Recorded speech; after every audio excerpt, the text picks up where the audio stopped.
Non, j'avais pas du tout ça parce qu'en fait, encore une fois, j'ai eu plusieurs mois après où j'ai fait de l'accompagnement personnalisé, j'ai testé plusieurs prestats, et cetera. Ce n'est venu qu'après, en fait, où je me suis dit: «OK, bon, bah, là, j'avais relancé quelque chose de mon côté».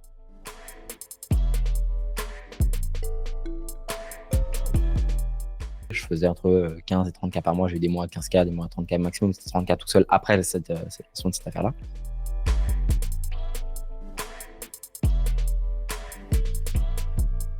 Et je me suis dit: «Il faut que je puisse faire quelque chose, qui soit standardisable et avec des personnes avec qui je peux m'entourer, je peux recruter des personnes, quelque chose qui soit scalable». Et donc je lance d'abord une première offre d'écosystème.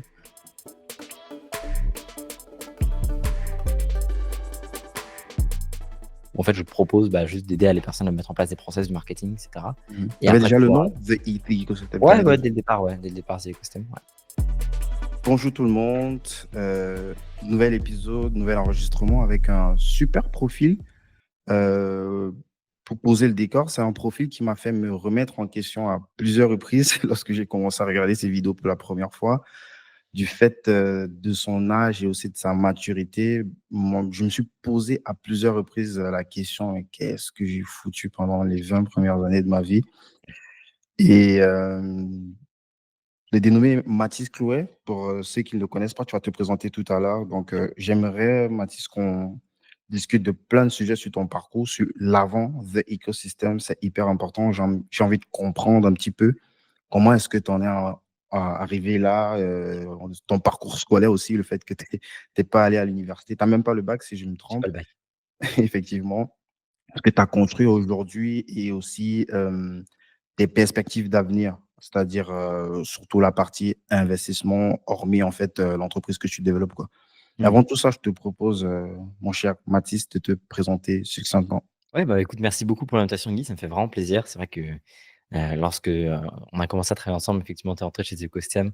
J'ai trouvé que tu avais un profil super intéressant et toujours à ce jour-là, tu as un profil qui se démarque, vraiment de nos clients parce qu'on en reparlera durant le podcast, mais il y a des choses qui, m'ont extrêmement plu sur ta manière de fonctionner, ta manière de travailler. Moi, rapidement, pour me présenter, donc c'est Mathis Clouet, j'ai 20 ans, effectivement. J'ai commencé l'entrepreneuriat, il y a 4 ans, lorsque j'étais encore au lycée. J'avais 16 ans. J'ai commencé par le milieu marketing, par le copywriting avec, un certain Tugen Barra que vous devez, connaître sur cette chaîne probablement. Surtout. Hem et donc j'ai commencé par ça, puis ensuite, effectivement, je n'ai pas eu mon bac parce que j'ai décidé de allouer toutes les heures que j'avais, quasiment disponibles, en tout cas toute mon attention, à l'entrepreneuriat. Et j'ai commencé à monter une seconde agence de marketing après Business Script, qui était ma première agence de copywriting. Et on en reparlera effectivement. Mais donc aujourd'hui, j'ai The Ecosystem, qui est une agence slash accompagnement qui accompagne les prestataires de services à aller scaler leur activité en étiquette. Mhm. Et aujourd'hui, on a plus de 350 personnes accompagnées depuis le début de The Ecosystem. Yes. J'ai vraiment envie qu'on revienne à la jeunesse. Donc, déjà, tu es originaire d'où? De Paris ou De Nantes. Moi, je suis originaire de Nantes. Nantes? T'es né, grandi à Nantes? Je suis né et j'ai grandi à Nantes, effectivement. Ouais. Ouais. Ok. Et tu as dit que tu as arrêté tes études, ton bac. T'es arrivé Alors, jusqu'en terminale? je suis arrivé jusqu'en terminale. J'allais plus en cours quasiment en terminale. C'est très rare de me croiser, dans l'établissement, mais Mhm. effectivement, je j'ai resté entre guillemets jusqu'en à cette classe-là et effectivement, donc j'ai pas eu mon bac parce que c'est durant cette période-là où j'ai vraiment commencé à être à fond sur le copywriting et faire des textes de vente. À l'époque avec l'école effectivement de Tugan-Barra, enfin de l'école de Tugan-Barra et donc ouais, ça a commencé par ça. Et tes parents, J'ai déjà, j'ai tes j'ai parents, tu peux nous parler un petit peu, enfin, de ce que tu peux partager. Ils sont entrepreneurs, ils sont Du tout, non, non, ils sont pas du tout entrepreneurs. Ils ont un esprit très ouvert à ça. Ils m'ont toujours soutenu et ils ont vu que très c'était ça. ouverts. Mec, t'es même pas allé jusqu'à ton bac. Normalement, les parents, ils Ouais. te tuent, les parents classiques, en tout cas, ils t'assassinent, quoi. Non, mais j'ai en fait, après je faisais pas de conneries, tu vois? Je j'étais pas là à faire des conneries, dehors ou quoi que ce soit. C'est-à-dire que je faisais chier personne. J'étais pas dans l'illégalité. Enfin, tu vois? Je causais pas de problème. Mhm. Juste, j'allais pas en cours, ça m'intéressait pas et après ils ont eu l'habitude depuis, quasiment, le tout début du collège où en fait, j'avais sauté une classe, j'ai sauté à la 6e en fait, parce que Mhm. ça m'intéressait pas et je trouvais enfin, j'arrivais pas à trouver un intérêt, je m'ennuyais et donc je me suis toujours ennuyé pendant la période scolaire. Je me suis, en permanence, ouais, ennuyé. J'ai vraiment pas du tout trouvé un intérêt, durant les 7 années, donc de 4 ans de collège, plus, enfin 3 ans de collège, du coup 3 ans de lycée Et donc, ils ont eu l'habitude, si tu veux, j'ai l'impression qu'ils le savaient un petit peu depuis le début que Mais de toute c'était un façon, sujet? Est-ce que c'était formalisé? Est-ce que c'était c'était vraiment, à un ouais, moment, bah, ouais, franchement, ça me c'est un vrai pèse si je sujet, vais ouais, arrêter, quoi. ouais.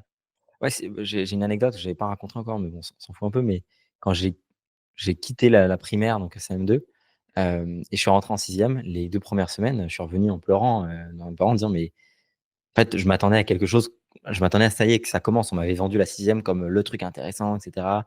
Moi, je lisais beaucoup à l'époque et je m'intéressais à beaucoup de sujets, j'étais très curieux sur plein de choses. Et en fait, on m'avait vendu que la sixième, ça allait être enfin le passage à la vitesse supérieure, qu'on allait apprendre en fait plein de choses. Et j'ai été extrêmement déçu par les classes, le système et ce qu'on y apprenait. C'est-à-dire, en fait, quasiment rien, pas grand-chose. C'était juste Et le problème était juste au niveau de l'apprentissage ou il y avait d'autres facteurs externes, je sais pas, peut-être du harcèlement, si du tu tout. peux en parler. Non, du tout, non, vraiment, j'en ai parlé, il y avait pas de problème du tout à ce niveau-là. C'était que vraiment, moi, j'étais très intéressé, j'adore apprendre, en fait. Depuis le début, tu vois, mes parents, ils avaient les encyclopédies, tout l'univers. Et j'avais Mhm. lu toutes les encyclopédies parce que juste, j'adore lire, j'adore apprendre, et cetera. Et vraiment, j'ai été déçu par la sixième. Et donc, le sujet a été de sauter une classe. Et bon, en fait, il se trouve que ça change rien. Les sujets sont creux, les profs sont très peu intéressants. Tu as un prof sur 100 qui est vraiment intéressant. Enfin, le système est complètement vide, c'est une coquille vide, mais ça, on le sait déjà maintenant. Mais à l'époque, c'est vrai que ça m'avait vraiment, tu vois, bousculé, tu vois. Émotionnellement, en fait, ça a pas de sens. Et donc, en fait, je pense qu'ils ont vu ça venir. Ils ont vu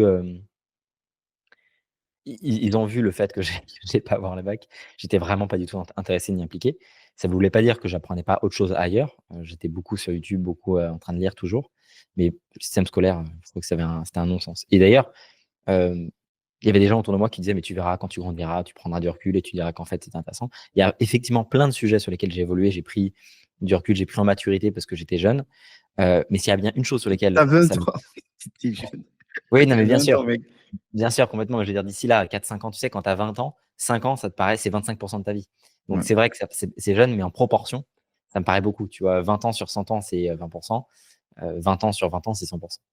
Mhm. Et, et s'il y a bien une chose sur laquelle j'ai pas changé d'avis, c'est que le système scolaire en France, c'est criminel ce qu'ils font. C'est criminel parce qu'ils utilisent la valeur, plus de valeur finalement, pour tous les jeunes, Le c'est-à-dire temps. le temps. Ils le foutent par la fenêtre. Mais ils le foutent par la fenêtre avec des personnes qui sont sous-compétentes, inintéressantes. Et littéralement, on pourrait avoir des générations dorées avec des personnes qui produisent, j'allais dire des génies, mais même sans aller jusque-là, juste des personnes qui sont passionnées par ce qu'elles font et une société extraordinaire. Et on fout tout ça à la poubelle parce qu'on a un système qui est incompétent. Donc voilà, je me suis un peu écarté, mais concrètement, Pas de souci. Est-ce que tu as quand même dû convaincre tes parents? Est-ce que, ou alors non, c'était vraiment informatif, bah, non, j'arrête, c'est bon. non, pour te dire, j'ai tellement des parents cool que mon père était à la limite de sabrer le champagne, tu vois, quand j'ai pas eu le bac. Parce que son Non, père, quand même. son père lui-même n'avait pas eu le bac. Tu vois, bon, après, Juste pour boucler sur eux, ils sont quoi? Il a eu le bac? Enfin, mon ils père sont a eu le bac. Mon fonctionnaires, père a eu le bac. Mon père a fait des grandes études, enfin des longues études. Ma mère aussi. Ma mère, tu vois, dans le milieu médical, donc de longues études, tu vois. Mais ils n'y portent pas un très grand intérêt. Et je pense qu'ils ont été assez intelligents là-dessus. Ils ont vu. Je pense que s'ils avaient vu que tu es perdu, encore une fois, que je faisais des conneries, que je me perdais moi-même, ils auraient resserré la vis et ça serait pas bien passé. Mais là, ils voyaient dans mes yeux que de toute façon, j'étais sur quelque chose d'autre. Et encore une fois, je bossais. C'est que je Mhm. n'allais pas en cours pour traîner dehors et commencer un trafic, tu vois, ou faire quoi que ce soit d'autre. C'est que vraiment, je bossais, puis j'étais bien, j'étais stable mentalement. J'avais pas de problème, en fait. Et donc, à partir de là, je T'étais pense. tout seul? Ou Non, t'as des frères et sœurs? non, non, j'ai mes deux meilleurs potes, j'étais très bien entouré, j'avais des super. Non, non, je parle au niveau familial, t'es fils unique ou Non, non, non, j'ai deux petits frères. eux, J'ai quand deux même, petits ils frères. vont à l'école, quoi. Ouais, ils ont leur parcours, chacun. On rentrera pas dans les détails, mais ils ont chacun leur parcours.